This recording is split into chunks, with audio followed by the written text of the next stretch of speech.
Welcome to Come Forever number 2. So, we're going to talk about Pipe 3, Pipe 5, and this new thing that came across my FYP. And possibly in that order. So, I don't have all the information on Pipe 5 yet. I really don't, so there's not a lot I can do about it, but Pipe 5 is just as bad as Pipe 3. Speaking of Pipe 3 has some issues. The Environmental Protection Service is not doing their job to protect the endangered species that's in that area. And for some odd-ass reason, Canada, a place that I actually like, is paying cops to hurt Native people. Now, I am part Native American, I am part Cherokee, I am part black, and I am part white. I fail to understand the part of why these water protectors are being arrested on their own land. They're not allowed to do their own ceremonial or spiritual stuff, and it's their damn land. Now, it makes no damn sense that treaties just aren't being honored at all. Why the suit? Because you might pay attention to a superhero telling you about these pipelines that are cutting through native land. They have no business breaking treaties and not giving a crap. And water is life, so you idiots need to understand two things. Without water, there's no life. It doesn't get any simpler than that. And this video was going to be long, but I decided against it just because of the simple fact that something else came across my FYP that was a little bit more important. That also involves natives. So this guy I follow, I'm going to play his video. I'm going to show you this whole thing because it is unexcusable and unacceptable for what he's going to show you. And unfortunately, since it's in Canada, there's not a lot I can do about it because I'm an American citizen. I'm also part Cherokee, and I would love to have my Cherokee citizenship just so that I can have it to make sure that there's proof that I am part Native and that I'm not trying to get Native rights or money or any of that stuff. Just being acknowledged as part Native is good enough for me. And it'll also carry over so if I need to get acting jobs where they don't want me to be a black man, then they can have me as a native. And I'm okay either way, but let's face it, being mixed hasn't really worked for me. I probably look more native than black to some of you. I probably look more black than native to some of you others. We'll figure it out. But that's not about me. This is the important part. Pay attention.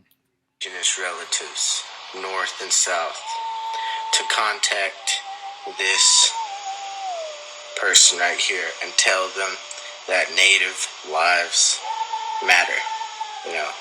This person has a for sale sign and for rent sign up in front of their house, but it explicitly says at the bottom, no natives, as stated. If that's not racist to you, I don't know what is. I'm gonna need all my indigenous relatives, north and south, to contact this person right here and tell them that Native lives matter.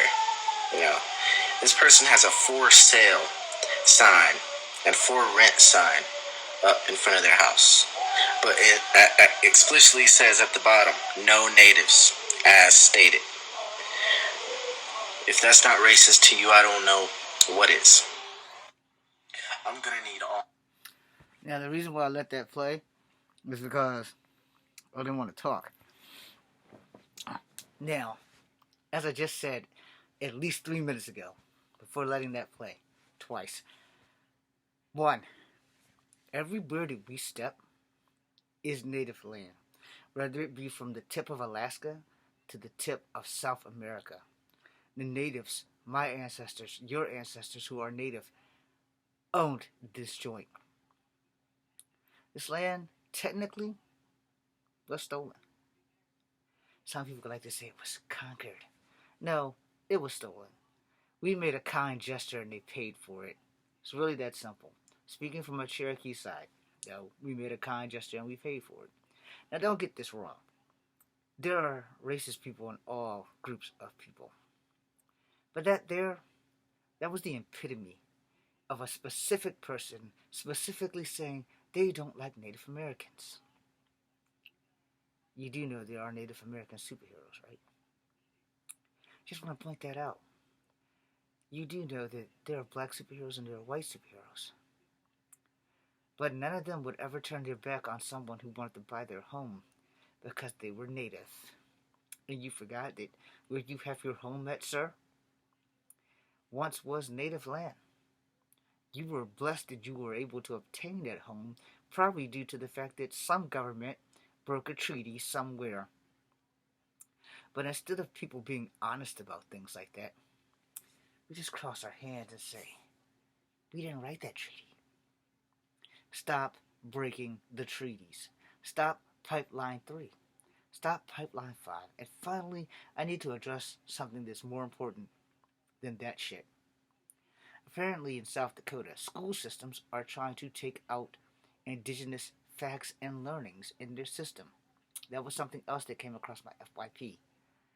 I think that if you're stupid enough to take indigenous learning out of school, you have a problem.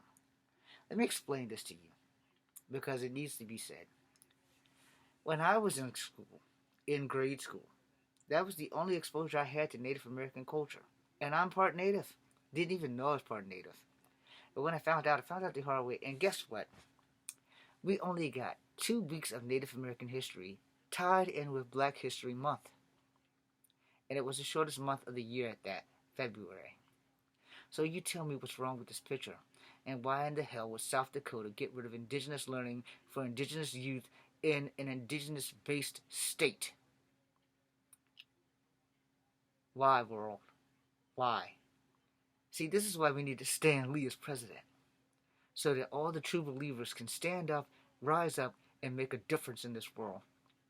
Instead of just being a dickhead full of douchebags, or a douchebag full of dickheads, or a douchebag dumpster fire. Whichever you want to call it. Foul move, South Dakota.